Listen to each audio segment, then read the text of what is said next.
ونعوذ بالله من شرور أنفسنا ومن سيئات أعمالنا من يهده الله فلا مضل له ومن يضلل فلا هادي له ونشهد أن لا إله إلا الله ونشهد أن محمدا عبده ورسوله أما بعد فإن خير الحديث كتاب الله وخير الهدي هدي محمد صلى الله عليه وسلم وشر الأمور محدثاتها وكل محدثة بدعة وكل بدعة ضلالة وكل ضلالة في النار فأعوذ بالله من الشيطان الرجيم بسم الله الرحمن الرحيم يا أيها الذين آمنوا اتقوا الله حق تقاته ولا تموتن إلا وأنتم مسلمون وقال تعالى يا أيها الذين آمنوا لا تلهكم أموالكم ولا أولادكم عن ذكر الله ومن يفعل ذلك فأولئك هم الخاسرون رب اشرح لي صدري ويسر لي أمري واحلل عقدة من لساني يفقهوا قولي اللهم صل على سيدنا محمد وعلى آل سيدنا مولانا محمد وبارك وسلم تمام تعریفیں حمد و ثنا بڑائی اور کبریائی ساری عظمت اللہ رب العزت کے لیے جس ساری کائنات کا خالق اور مالک ہے لاکھوں اور کروڑوں درود و سلام و تمام انبیاء پر خصوصاً آخری نبی محمد صلی اللہ علیہ وسلم کی ذات اقدس قابل احترام بزرگوں عزیز نوجوانوں پیارے بچوں اللہ تبارک و تعالیٰ کا احسان و کرم ہے کہ اللہ تبارک و تعالیٰ نے ہمیں مسلمان بنا کر اس دنیا میں پیدا فرمایا۔ اللہ تبارک و تعالیٰ نے بے انتہا نعمتوں سے نوازا۔ اللہ تعالیٰ نے جو نعمتیں ہمیں عطا فرمائی ہیں اس میں سے ایک بہت بڑی نعمت اولاد بھی۔ اولاد یہ نعمت بھی ہے اور امانت بھی۔ اللہ تبارک و تعالیٰ نے اولاد کی تربیت والدین کے ذمہ عطا کی ہے۔ اللہ کے رسول صلی اللہ علیہ وسلم نے ارشاد فرمایا کلکم راع وکلکم مسئول عن رعیتہ، تم میں سے ہر ایک نگران ہے، تم میں سے ہر ایک ذمہ دار ہے اور تم میں سے ہر ایک سے اپنی رعیت کے تعلق سے سوال کیا جائے گا، پوچھا جائے گا۔ اللہ تعالیٰ نے قرآن مجید میں ارشاد فرمایا یا ایھا الذین آمنوا قوا انفسکم واہلیکم نارا، اے میرے ایمان والے بندو تم اپنے آپ کو اور اپنے گھر والوں کو بیوی بچوں کو جہنم کی آگ سے بچاؤ۔ تو گویا ایمان کے بعد ایمان پر ہم قائم رہتے ہوئے ہمارے بچوں کے ایمان کی فکر کرنا یہ بھی والدین کی ذمہ داری ہے، کیونکہ اگر والدین کی تربیت نہیں ہوگی، بچپن میں بچوں کو ایسے ہی آزاد چھوڑ دیا جائے تو بچے آنکھوں کا نور اور آنکھوں کی ٹھنڈک بننے کے بجائے والدین کے لیے پریشانی کا سبب بن جاتے ہیں، دردِ سر بن جاتے ہیں۔ ہر ایک ماں باپ کی خواہش ہوتی ہے کہ میرے اولاد، میرے بچے میری آنکھوں کی ٹھنڈک بنے، میرے فرمانبردار بنے، میرے بڑھاپے کا سہارا بنے، لیکن صرف خواہش کر لینے سے، ارادہ کر لینے سے، صرف بچوں کو اپنے گھروں میں پیدا کر لینے سے بچے فرمانبردار نہیں بن جاتے۔ والدین کی تربیت، والدین کی ذمہ داری بہت ضروری ہے کہ بچوں پر نگاہ رکھیں، بچوں کی تربیت کریں۔ اللہ کے رسول صلی اللہ علیہ وسلم نے کہا، حدیث ارشاد فرمائی ہے، فرمایا کل مولود یولد علی الفطرہ، ہر بچہ فطرت پر پیدا ہوتا ہے، فطرت اسلام پر پیدا ہوتا ہے۔ فَأَبَوَاهُ يُحَوِّدَانِهِ أَوْ يُنَصِّرَانِهِ أَوْ يُمَجِّسَانِهِ، اس کے بعد اس کے ماں باپ اسے یہودی بنا دیتے ہیں یا نصرانی بنا دیتے ہیں یا مجوسی بنا دیتے ہیں۔ اس کا ہم نے یہی مفہوم سمجھا ہے، لیکن اگر اس کو وسیع تناظر میں دیکھیں تو معلوم ہوگا کہ بچہ جب پیدا کا دماغ بالکل سفید کاغذ کی طرح ہوتا ہے، اس میں کچھ نہیں ہوتا. وہ جو کچھ لیتا ہے وہ اپنے ماں باپ سے لیتا ہے، اپنے گھر والوں سے لیتا ہے. تو لہٰذا اس حدیث کا مطلب یہ ہے کہ بچہ اس دنیا میں آنے کے بعد وہ جو کچھ لیتا ہے سب سے زیادہ اپنے ماں باپ سے لیتا ہے، اپنے والدین سے لیتا ہے. ایسا نہ سمجھیں کہ بچہ چھوٹا ہے، دودھ پی رہا ہے، اسے شعور نہیں ہے. ہرگز ایسا نہیں ہے، بلکہ بچہ جب لاشعور میں ہوتا ہے اسی وقت وہ سمجھنا شروع کر دیتا ہے. آپ جانتے ہیں کہ چھوٹا بچہ اگر اسے دوسرے خواتین اٹھائیں تو رونے لگتا ہے، لیکن اپنی ماں کے پاس جا کر خاموش ہو جاتا ہے. تو بچہ ہر چیز کو دیکھتا ہے، اسے نوٹ کرتا ہے اور وہ چیزیں اس کے ذہن میں بیٹھ جاتی ہیں. ماں باپ یہ سمجھ رہے ہوتے ہیں کہ بچہ چھوٹا ہے، بڑے ہونے کے بعد یہ سمجھ جائے گا. ہرگز ایسا نہیں، بلکہ بچے کے لاشعور میں ماں باپ کی حرکات، ماں باپ کی باتیں اس کے ذہن و دماغ میں بیٹھتی رہتی ہیں، اور جب بچہ بڑا ہوتا ہے وہی چیزیں اسے ابھر کر سامنے آتی ہیں. تو اسی لیے اس حدیث کے موافق بچہ جو کچھ بنتا ہے، یہودی بنتا ہے، نصرانی بنتا ہے، مجوسی بنتا ہے، کافر بنتا ہے، مشرک بنتا ہے، یہ مسلمان بھی بنتا ہے تو ماں باپ کی وجہ سے بنتا ہے. تو لہٰذا ماں باپ کی بہت بڑی ذمہ داری ہے کہ وہ اپنے بچوں کی اچھی طریقے سے تربیت کریں، بچوں پر نگاہ رکھیں. ورنہ آج کل آپ جانتے ہیں اسکول بھی بند ہیں، مدرسے بھی بند ہیں، بچوں کی صحیح تربیت نہیں ہوتی. تربیت ہونی ہے تو گھروں میں ہونی ہے. تو بچے جو ہے آزاد گھوم رہے ہیں، پان بیڑا کھا رہے ہیں، بیڑی سگریٹ کا استعمال چھوٹے چھوٹے بچے بھی استعمال کر رہے ہیں. آپ حضرات اس کو اچھی طریقے سے جانتے ہیں. تو اس کو روکنے کی ذمہ داری کس کی ہے؟ ماں باپ کی سب سے پہلے ذمہ داری ہے کہ اپنے بچوں پر نگاہ رکھیں، اپنے بچوں کے اخلاق کو درست کرنے کی فکر کریں، ان کے اخلاق کو سنوارنے کی فکر کریں، قرآن مجید سے رہنمائی حاصل کریں. قرآن مجید میں سورت ہے سورہ لقمان، آپ جانتے ہیں اس میں اللہ تبارک و تعالیٰ نے لقمان علیہ السلام نے جو نصیحتیں اپنے بچوں کو کی تھی، اپنے بیٹے کو کی تھی، وہ نصیحتیں بیان کی. اگر ان کو پڑھیں تو اندازہ ہوتا ہے کہ باپ کی ذمہ داری کیا ہے، باپ اپنے بچوں کو کس طریقے سے نصیحت کرے. تو اس میں ہے وَلَقَدْ آتَيْنَا لُقْمَانَ الْحِكْمَةَ أَنِ اشْكُرْ لِلَّهِ. ہم نے لقمان علیہ السلام کو حکمت عطا کی، ہم نے لقمان علیہ السلام کو حکم دیا کہ وہ میرا شکر ادا کرے. وَمَن يَشْكُرْ، جو شکر ادا کرتا ہے وہ اپنے ہی لیے ادا کرتا ہے، اس میں بندے کا ہی فائدہ، اور جو نافرمانی کرتا ہے تو اللہ تبارک و تعالیٰ بے نیاز. تو اس کے بعد حضرت لقمان علیہ السلام اپنے بیٹے کو نصیحت کر رہے ہیں. ہم اس سے اندازہ لگائیں ماں باپ ہیں تو اپنے بچوں کو ہم نصیحت کب تک کر رہے ہوتے ہیں. اس کا مطلب یہ نہیں کہ صرف ماں باپ کی نصیحت کریں، بلکہ جو بزرگ ہوتے ہیں، بڑے ہوتے ہیں، ان کی ذمہ داری ہے کہ اپنے بچوں کو نصیحت کریں. حضرت لقمان علیہ السلام نے اپنے بیٹے سے فرمایا یا بنیا لا تشرک باللہ ان الشرک لظلم عظیم.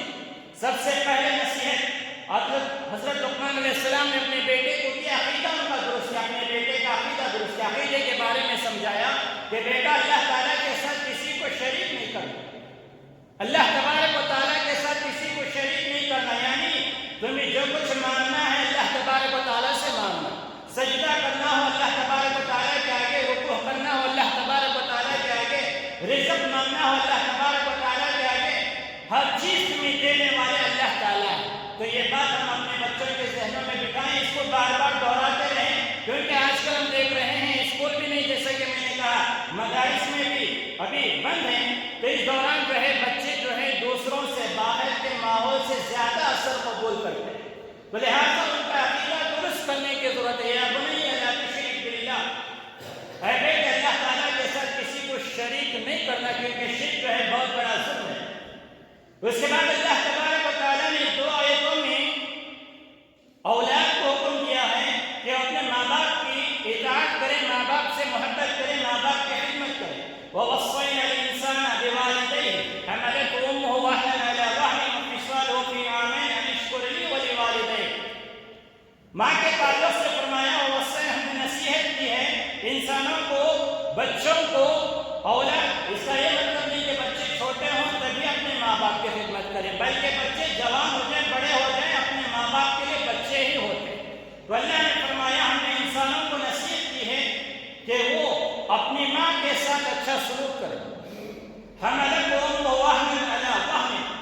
کی ماں نے جو ہے تکلیف پر تکلیف اٹھا کر دکھ پر دکھ اٹھا کر 9 مہینے اپنے پیٹ میں رکھا، پھر 2 سال تک اپنے بچے کو دودھ پلاتے رہے۔ اللہ تعالیٰ نے فرمایا جب ماں کا احسان تم پر اتنا ہے تم اپنے ماں کے ساتھ اچھا سلوک کرو۔ ہر ایک جانتے ہیں، گھروں میں دیکھتے ہوں گے جو چھوٹے بچے ہوتے ہیں، ماں کتنی تکلیف اٹھاتی ہے بچوں کو پالنے کے لیے۔ بچہ جب رات میں بستر پر پیشاب کر دیتا ہے تو ماں گیلی جگہ پر خوش ہو جاتی ہے اور اپنے بچے کو گرم بستر پر سلا دیتی ہے۔ جب بچے بیمار ہوتے ہیں تو ماں باپ کتنا تڑپ اٹھتے ہیں۔ تو ہر ایک اولاد کو اس چیز کو سمجھنے کی ضرورت ہے۔ تو اللہ تعالیٰ نے فرمایا تم اپنے ماں باپ کے ساتھ حسن سلوک کرو، ماں باپ کا شکر ادا کرو۔ انشکر لی ولوالدیک الی المصیر، کہ تم میرا بھی شکر ادا کرو میرے اور اپنے ماں باپ کا بھی شکر ادا کرو۔ ماں باپ کا بہت بڑا احسان ہوتا ہے، لیکن اگر ماں باپ غلط عقیدہ اختیار کرنے کا حکم دیتے ہیں، شرک کرنے کا حکم دیتے ہیں کہ تم جاؤ فلاں قبر پر سجدہ کرو، فلاں کو سجدہ کرو، فلاں سے مرادیں مانگو، تو ان کی بات نہیں مانو۔ وَإِن جَاهَدَاكَ عَلَىٰ أَن تُشْرِكَ بِي مَا لَيْسَ لَكَ بِهِ عِلْمٌ فَلَا تُطِعْهُمَا وَصَاحِبْهُمَا فِي الدُّنْيَا مَعْرُوفًا۔ اگر تمہارے ماں باپ تمہیں اس بات پر مجبور کرتے ہیں کہ تم اللہ تعالیٰ کے ساتھ کسی کو شریک کرو، کسی کی عبادت کرو، تو تم ان کا کہا نہیں مانو اس معاملے میں، صرف عبادت کے معاملے میں۔ لیکن وَصَاحِبْهُمَا فِي الدُّنْيَا مَعْرُوفًا، لیکن دنیاوی معاملے میں ان کے ساتھ اچھا سلوک کرو۔ پھر حضرت لقمان علیہ السلام نے دوسری نصیحت کی، یا بنی انھا ان تک مثقال حبۃ من خردل فتکن فی صخرۃ او فی السماوات او فی الارض یأتی بها اللہ۔ بچے جو باہر چلے جاتے ہیں، گھروں سے باہر جا کر چھپ کر کچھ کام کرتے ہیں، بیڑی پیتے ہیں، سگریٹ پیتے ہیں یا دوسرے غلط قسم کے کام کرتے ہیں، چوری کرتے ہیں، تو انہیں سمجھانے کے لیے پہلے ہی ان کے ذہنوں میں بات بٹھانے کی ضرورت ہے کہ تم کہیں بھی جاؤ، کچھ بھی کرو، اللہ تعالیٰ تمہیں دیتا ہے۔ اے بیٹے، اگر تم رائی کے دانے کے برابر بھی بن جاؤ، چھوٹا سا رائی کا دانہ ہے، وہ کہیں بھی ہو، کچھ بھی کر لے، یعنی کہیں بھی جا کر چھپ جائے، آدمی جو کچھ کرے، پہاڑوں میں جا کر چھپ جائے، آسمانوں میں یا زمینوں میں، اللہ تعالیٰ کو اس سے خبر ہوتی ہے۔ یعنی چھوٹی سی چھوٹی نیکی جو بندہ کرتا ہے اس کو بھی اللہ تعالیٰ جانتے ہیں، اور بڑے سے بڑا کام اس کو بھی اللہ جانتے ہیں، چھوٹے سے چھوٹے گناہ اس کو بھی اللہ تبارک و تعالیٰ جانتے ہیں۔ چھپ کر کریں، گھروں میں چھپ کر کریں، یا کسی بھی جگہ جا کر چھپ کر سگریٹ پئیں، گانجا پئیں، یا جو بھی غلط قسم کا کام کریں، اس کو اللہ تبارک و تعالیٰ جانتا ہے۔ یہ چیز بچوں کے ذہنوں میں بٹھانے کی ضرورت ہے کہ ہم دیکھیں نہ دیکھیں، تمہارے ماں باپ تمہیں دیکھیں یا نہ دیکھیں، تمہارے چچا تمہارے سرپرست تمہیں دیکھیں یا نہ دیکھیں، لیکن اللہ تعالیٰ تمہیں دیکھ رہا۔ انھا ان تک مثقال حبۃ من خردل، رائی کے دانے کے برابر بھی ہو جائے، آسمانوں اور زمینوں میں کہیں بھی چھپ جاؤ، اللہ تبارک و تعالیٰ کو اس کی خبر ہو جائے۔ تو لہٰذا بچوں کے ذہنوں میں اللہ تبارک و تعالیٰ کا ڈر، اللہ کا خوف بٹھانے کی ضرورت ہے۔ موجودہ حالات میں اس کی زیادہ ضرورت ہے۔ کیوں؟ اس وجہ سے کہ ہر ایک گناہ سے بچنے کے لیے اللہ تبارک و تعالیٰ کا ڈر بہت ضروری ہے۔ آدمی جتنے غلط کام کرتا ہے اس کی سب سے بڑی وجہ یہ ہے کہ اس کے دل میں اللہ تبارک و تعالیٰ کا ڈر نہیں ہوتا، اسے احساس نہیں ہوتا ہے کہ مجھے کوئی دیکھ رہا ہے۔ تو ماں باپ نہیں دیکھتے، انسان کوئی لوگ نہیں دیکھتے، وہ سمجھ جاتا ہے کہ مجھے دیکھنے والا کوئی نہیں، چلو میں جو چاہے کروں۔ لیکن جب ہمارے دلوں میں یہ بات بیٹھ جائے گی کہ مجھے اللہ تعالیٰ دیکھ رہا ہے، تو ہم ہر کام کرنے سے پہلے سوچیں گے، اور اس ڈر سے کہ اللہ تعالیٰ مجھے دیکھ رہا، اللہ سزا دے رہا، اللہ سزا دے گا، اس گناہ سے، اس غلط کام سے بچنے کی کوشش کریں گے۔ پھر فرمایا حضرت لقمان علیہ السلام نے اپنے بیٹے سے، یا بنیا، جو نصیحت کرے کہ اے بیٹے کہہ کر نصیحت کر رہے ہیں، اقیم الصلاۃ، اے بیٹے نماز قائم کرو، وامر بالمعروف وانہی عن المنکر، اور اپنے دوسروں کو نیکی کا حکم دو، برائیوں سے روکو۔ تو آج کے ماحول میں بچے باہر زیادہ وقت گزار رہے ہیں، تو ہم انہیں نمازوں کا سب سے پہلے پابند بنائیں، کیونکہ بچہ جب نماز کا پابند بن جاتا ہے، کوئی بھی انسان نماز کا پابند بن جاتا ہے، تو نماز اسے بہت سے غلط کاموں سے روک دیتی ہے۔ ان الصلاۃ تنہی عن الفحشاء والمنکر، کہ نماز فحش کاموں سے، برائیوں سے روک دیتی ہے۔ پھر بچوں کا یہ ذہن بنائیں کہ اگر تمہارے دوست کوئی غلط کام کر رہے ہیں، کچھ بھی کر رہے ہوں، تمہاری ذمہ داری ہے کہ تم اسے سمجھائیں کہ ایسا کام نہ کریں۔ وَأَمْرُ بِالْمَعْرُوفِ، اپنے بچوں کو سمجھائیں کہ اپنے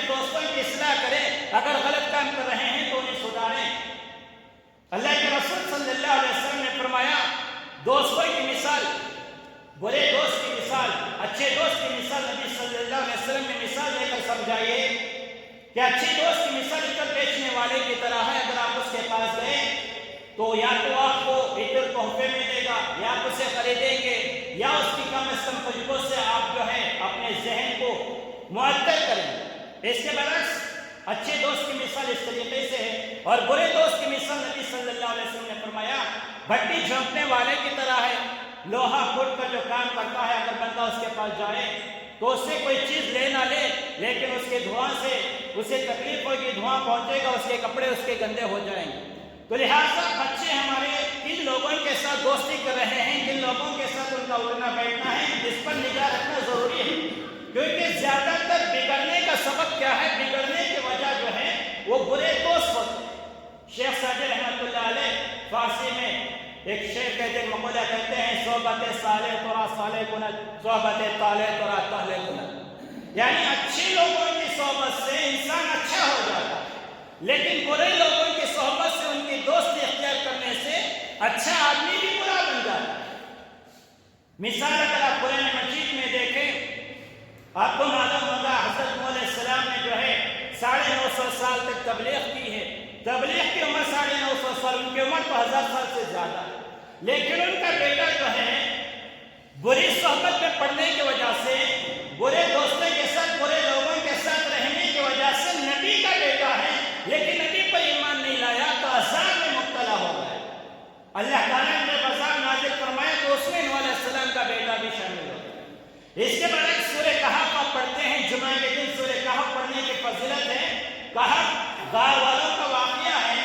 چند نوجوان تھے جو اپنے ایمان بچانے کے خاطر جو ہے ملک کو چھوڑ کر, اس جگہ کو چھوڑ کر چلے گئے تھے. تو ساتھ میں جو ہے ان کے ایک کتا بھی تھا.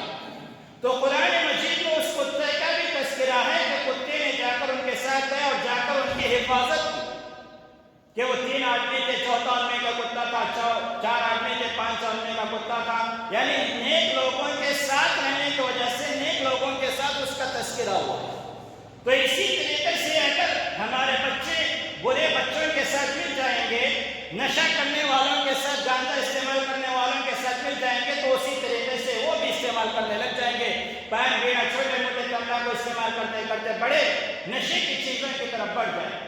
پب جی کھیلنے والے دوستوں کے ساتھ مل گئے تو اس کے ساتھ وہ بھی کھیلنے لگیں گے. چھوٹے بچے پرسوں 2 بچے کھیلے تھے, بھائی یہ تو بین ہو چکا, کیا کھیلو؟ انہوں نے کہا فیر, کچھ فیر کا نام لیا. یعنی دوسروں کے ساتھ رہ کر جو گیم بین ہو چکا ہے وہ گیم خود بخود تلاش کر لیتے ہیں, بتا دیتے ہیں یہ بین ہو چکا, یہ تو موجود ہے, چلو یہ کھیلو. تو دیکھیں چھوٹے بچے ہیں اور وہ کیا کر رہے ہیں, پورا وقت اس میں ان کا ضائع ہو رہا ہے. ماں باپ کے توجہ ان کی طرف نہیں ہے. ماں باپ یہ سمجھ کر خوش ہیں کہ میرا بیٹا جا رہا ہے کھیل رہا ہے. آؤٹ ڈور گیم ضروری ہیں لیکن جو موبائل گیم ہے اس سے جو ہے بچوں کی صحت متاثر ہوتی ہے, بچوں کی صحت برباد ہوتی ہے. بچوں کے لیے فزیکلی یعنی ان کے صحت اچھے رہنے کے لیے, دماغ یہ صحت کے لیے جو کھیل کود ضروری ہے, تو والدین کی ذمہ داری ہے کہ بچوں کو ایسے کھیلنے کی طرف متوجہ کریں جس سے ان کی جسمانی صحت اچھی ہو, ان کے دماغی صحت بھی اچھی ہو. لیکن یہ جو موبائل میں گیم کھیلتے ہیں اس میں فائدہ تو کچھ بھی نہیں ہے, الٹا نقصان ہی ہے. تو لہٰذا ہم اپنے بچوں کو جب موبائل دے رہے ہیں اور اس میں بچے موبائل میں گیم کھیل رہے ہیں تو ان پر نگرانی رکھیں, ان سے کہیں کہ اس میں کوئی فائدہ نہیں ہے, اس کے بدلے جاؤ باہر کھیلو, تمہارا فائدہ ہوگا, تمہاری صحت بنے گی. تو بچے کے ذہنوں میں بات بٹھائیں, اگر کوئی ایسا کر رہا ہے, غلط کام کر رہا ہے, تم اس کے ساتھ مل کر ایک کام نہیں کرنا. وَأَمْرُ بِالْمَعْرُوفِ وَانْهَ عَنِ الْمُنكَرِ, تم اے بیٹے یہ باپ نصیحت کر رہے ہیں, اس کا مطلب یہ نہیں کہ لقمان علیہ السلام نے نصیحت کی کہ ہم قرآن میں اس کو پڑھ لیا اور قرآن بن کر کریں گے, نہیں. بلکہ جب ہم قرآن میں پڑھتے ہیں تو ہماری ذمہ داری ہے کہ ہم اپنے بچوں کو بھی اسی طریقے سے نصیحت کریں کہ بیٹا دیکھو اگر تمہارا دوست کوئی غلط کام کر رہا ہے تو تمہاری ذمہ داری ہے کہ تم اسے منع کرو. تمہارا دوست اچھا کام کرتا ہے, نماز پڑھتا ہے, تم بھی اس کے ساتھ جا کر نماز پڑھو. نماز نہیں پڑھتا تم اسے لے کر مسجد میں آؤ, مسجد میں آ کر نماز پڑھو. اللہ کے رسول صلی اللہ علیہ وسلم نے حکم دیا ہے ماں باپ کو کہ جب حضرت عبداللہ بن عمر بن عاص رضی اللہ عنہ اس کے راوی ہیں, انہوں نے فرمایا جب تمہارے بچے مرو اولادکم بالصلاۃ وهم ابناء 7 سنین, 7 سال کے ہو جائیں تو انہیں نماز کا حکم دو. واضربوهم علیہا وهم ابناء 10 سنین, اگر 10 سال کے ہو کر بھی نماز نہیں پڑھتے تو انہیں سزا دو, انہیں مارو. تو نبی صلی اللہ علیہ وسلم نے ماں باپ کو حکم دیا ہے کہ کو نماز کی عادت ڈلوائیں. 7 سال میں بچہ جب نماز پڑھتا ہے تو اس کے دل میں خضوع نہیں ہوتا، ریاکاری ہوتا، دکھاوے کے لیے پڑھتا ہے. لیکن وہ دکھاوے، حضرت امام غزالی رحمۃ اللہ علیہ العلوم میں بات لکھتے ہیں کہ ہر چیز پہلے ریاکاری ہوتی ہے، پھر عادت ہوتی ہے، پھر عبادت بن جاتی ہے. انہوں نے مثال نماز کی لکھی ہے. چھوٹے بچوں کو جو نماز پڑھنے کا حکم دیا گیا ہے تو بچے کی رفتہ رفتہ وہ عادت بن جاتی ہے. پھر بچے کو جب شعور آنے لگتا ہے تو یہی سمجھ جاتا ہے کہ یہ چیز ضروری ہے کہ اللہ تعالیٰ نے مجھے پیدا فرمایا، اللہ تبارک و تعالیٰ کے مجھ پر انعامات ہیں، میں اللہ کی عبادت کروں، پھر وہ چیز عبادت بن جاتی ہے. تو اس واسطے فرمایا 7 سال کے ہونے پر ہی تم انہیں نماز کا حکم دو، 10 سال کے ہونے پر نماز نہ پڑھیں تو انہیں مارو اور ان کے بستروں کو الگ کر دو. گھروں میں حکم دیا ہے کہ بچے جب 10 سال کی عمر کو پہنچ جائیں تو انہیں الگ الگ سلاؤ، ایک ساتھ 2 بچوں کو نہ سلاؤ. نبی صلی اللہ علیہ وسلم کا فرمان ہے. تو بہرحال فرمایا اور بیٹے جب تمہیں لوگوں کو نیکی کا حکم دے دو، لوگوں کو سمجھاؤ گے، ہو سکتا ہے تمہیں نقصان پہنچانے کی کوشش کریں، تمہیں اس راستے میں جو تکالیف پیش آئیں. واصبر علی ما اصابک، اگر تکلیف پہنچے تو صبر کرو. تمہارا کام جو ہے دوسروں کو سمجھانا ہے، دوسرے نہیں سمجھے لیکن اس کی تمہارے اوپر کوئی ذمہ داری نہیں، لیکن تم نے اپنا حق ادا کر دیا. اگر تم اس پر صبر کرو گے، یہ صبر کرنا اولو العزم، یہ ہمت والوں کا کام. ان ذالک من عزم الامور. پھر اس کے بعد جو نصیحت کی ہے حضرت لقمان علیہ السلام نے، وہ معاشرت کے تعلق سے بہت اہم نصیحت ہے. بیٹے سے فرمایا وَلَا تُصَيِّرْ خَدَّكَ لِلنَّاسِ. بیٹے سے فرما رہے ہیں، اپنے بچے کو نصیحت کر رہے ہیں، بات کرنے کا سلیقہ کیسے ہو کہ جب تم دوستوں سے بات کر رہے ہو تو اپنا چہرہ پھیر کر بات نہ کرو، یعنی تکبر کا اظہار کرنے سے منع فرمائے. بچوں کو بھی عادت بتائیں، بچوں کو سمجھائیں کہ بیٹا جو تمہارے بڑے ہیں، تمہارے چچا تایا وغیرہ جو بھی بزرگ آتے ہیں، بڑے آتے ہیں، ان کے ساتھ ادب کے ساتھ بات کرو، ان کی عزت کرو، ان کی توقیر کرو. اللہ تعالیٰ نے قرآن مجید میں فرمایا، بیٹے کو نصیحت کرتے ہوئے لقمان علیہ السلام نے فرمایا وَلَا تُصَيِّرْ خَدَّكَ لِلنَّاسِ. اپنے چہرے کو لوگوں سے نہ پھیرو، یعنی لوگوں کے سامنے کھڑے ہو کر احترام کے ساتھ ان کے ساتھ بات کرو. بیٹے کو سمجھا رہے ہیں بڑوں کے ساتھ بات کرنے کا کیوں؟ اس واسطے کہ جب تربیت نہیں ہوتی تو بچے جو ہیں اولاد دوسروں کو عزت نہیں دیتے، دوسروں کو احترام نہیں کرتے، راستے میں جا رہے ہوتے ہیں سلام نہیں کرتے. تو تکبر سے منع فرمایا. کیوں؟ کیونکہ جب بندے کے اندر تکبر آ جاتا ہے وہ کسی کی عزت نہیں کرتا، اور تکبر یہ اللہ تبارک و تعالیٰ کو سخت ناپسند. من کان فی قلبہ مثقال ذرۃ من کبر لا يدخل الجنہ. نبی کریم صلی اللہ علیہ وسلم نے فرمایا لا يدخل الجنہ، وہ آدمی ہرگز جنت میں داخل نہیں ہوگا جس کے دل میں رائی کے دانے کے برابر تکبر ہو. تو اپنے بچوں کو تکبر کرنے سے روکیں، بات کرنے کا سلیقہ سمجھائیں کہ بڑوں کے ساتھ تمہیں کیسے بات کرنی. وَلَا تُصَيِّرْ خَدَّكَ لِلنَّاسِ وَلَا تَمْشِ فِي الْأَرْضِ مَرَحًا. بیٹے زمین میں اکڑ کر نہ چلو. وَلَا تَمْشِ فِي الْأَرْضِ مَرَحًا إِنَّ اللَّهَ لَا يُحِبُّ كُلَّ مُخْتَالٍ فَخُورٍ. اللہ تبارک و تعالیٰ کرنے والوں کو، تکبر کرنے والوں کو پسند نہیں فرماتا. إِنَّ اللَّهَ لَا يُحِبُّ كُلَّ مُخْتَالٍ فَخُورٍ. اللہ تبارک و تعالیٰ ہر اکرانے والے کو، تکبر کرنے والے کو پسند نہیں فرماتا. اس کے برعکس جو بندہ عاجزی اختیار کرتا ہے تو اللہ کے رسول صلی اللہ علیہ وسلم نے فرمایا من تواضع للہ رفعہ اللہ. جو اللہ تعالیٰ کے لیے عاجزی اختیار کرتا ہے تو اللہ تبارک و تعالیٰ اسے عزت عطا فرماتے ہیں. لوگوں کی نگاہوں میں وہ معزز بن جاتا ہے، کیونکہ عزت دینا اور عزت نہ دینا، ذلیل کرنا اللہ تعالیٰ کے ہاتھ میں ہے. تو عز من تشاء وتذل من تشاء قرآن میں ہے کہ اللہ تعالیٰ جسے چاہے عزت دیتے ہیں اور جسے چاہے ذلیل کر دیتے ہیں. تو بہرحال حضرت لقمان علیہ السلام نے جو نصیحتیں کی ویسے نصیحتیں ہم اپنے بچوں کو کریں، بچوں کے ساتھ پیار محبت کا معاملہ کریں. اگر غلط کام کرتے ہیں تو انہیں روکیں، ٹوکیں، انہیں سمجھائیں. حضرت حسن رضی اللہ تعالیٰ عنہ چھوٹے بچے تھے، جا رہے تھے تو انہوں نے زکوٰۃ کی کھجوریں ایک جگہ رکھی تھی جو اٹھا کر انہوں نے کھائی. تو حضرت نبی کریم صلی اللہ علیہ وسلم نے دیکھا تو فرمایا اسے تھوک دو. سختی کے ساتھ کہا اسے تھوک دو. کیوں؟ اس واسطے کے صدقے کا مال کھانا ہمارے لیے جائز نہیں ہے. یہ نہیں سوچا، ہم کیا سوچتے ہیں کہ چھوٹا بچہ ہے چلو اسے چھوڑ دیتے ہیں، غلط کام کرے اس پر ٹوکتے نہیں ہیں. مثلاً کوئی کسی کا موبائل اٹھا کر لے آئے، کسی کے گھر سے کوئی چیز لے کر آ گئے تو ماں باپ کی ذمہ داری ہے کہ اسے سمجھائیں اور اسے منع کرو، کہیں کہ جا کر ان کی چیز واپس لوٹا دو. چھوٹی چھوٹی چیزیں ہم جس کو معمولی سمجھتے ہیں وہی اگر اس پر اسی وقت روک نہیں لگائی گئی وہی بچہ آگے چل کر ڈاکو بن جاتا ہے. کا بچہ کسی کا بچہ گھر سے کسی دوسرے کے گھر سے کوئی چیز اٹھا کر لے آتا ہے تو ماں باپ کی ذمہ داری ہے کہ ماں باپ اس سے کہیں فوری طور پر کہ جائے اسے واپس لوٹائے، ان سے جا کر معافی مانگے۔ اگر یہ چیز نہیں ہوتی، ماں باپ یہ خوش ہو جائیں کہ بڑا موبائل کوئی بچہ لے کر آ جائے تو ماں باپ خوش ہو جائیں کہ اچھا موبائل لے کر آ گیا، ماں باپ اس کی تعریف کریں، تو یقین جانیں یہی بچہ آگے چل کر جو ہے ڈاکو بنے گا، چور بنے گا، ماں باپ کے لیے درد سر بنے گا، آئندہ چل کر گھر کی چیزیں بھی چوری کر کے بیچنا شروع کر دے۔ تو لہٰذا بچپن ہی سے بچوں کو اسے عادت ڈالیں کہ وہ کسی کی چیز نہ لیں، اور اسی طریقے سے بچوں کو کہیں کہ جھوٹ نہ بولے، یعنی کسی کی کوئی چیز لے کر آ گیا، یہ کہے کہ مجھے کسی نے گفٹ دیا ہے، مجھے کسی نے تحفہ دیا ہے، تو بچوں کے سامنے جھوٹ کی برائی، جھوٹ کی مذمت بیان کرے۔ جھوٹ کو نبی صلی اللہ علیہ وسلم نے سخت ناپسند فرمایا۔ حضرت عبداللہ بن عامر رضی اللہ عنہ بیان فرماتے ہیں کہ ایک مرتبہ نبی صلی اللہ علیہ وسلم کے گھر آئے تو ان کی ماں نے ان سے کہا کہ بیٹا ادھر آؤ، میں تمہیں کچھ دوں گی۔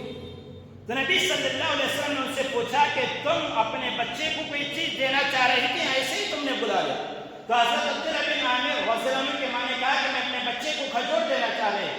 تو نبی صلی اللہ علیہ وسلم نے فرمایا اما لو لم تؤتیہ شیئا کتبت علیک کذبہ، یعنی اگر تم اپنے بچے کو کوئی چیز نہ دیتی تو تمہارے حق میں، تمہارے کھاتے میں جو ہے جھوٹ لکھا جاتا۔ ایسا ہی ہوتا ہے، بچے کو بلانے کے لیے ماں کہتی ہے کہ بیٹا میں کچھ دوں گی، لیکن کوئی چیز نہیں دیتی، تو یہ بھی جھوٹ ہے۔ بچے کے ذہن میں بات بیٹھ جاتی ہے، جھوٹ کوئی برائی نہیں۔ آج سے بہت عام ہے، ماں باپ گھر میں ہوتے ہیں، موبائل آتا ہے، کسی کا فون آتا ہے، باپ گھر میں ہوتا ہے اور کہتا ہے کہ میں گھر پر نہیں، فلاں جگہ ہوں، بعد میں آؤں۔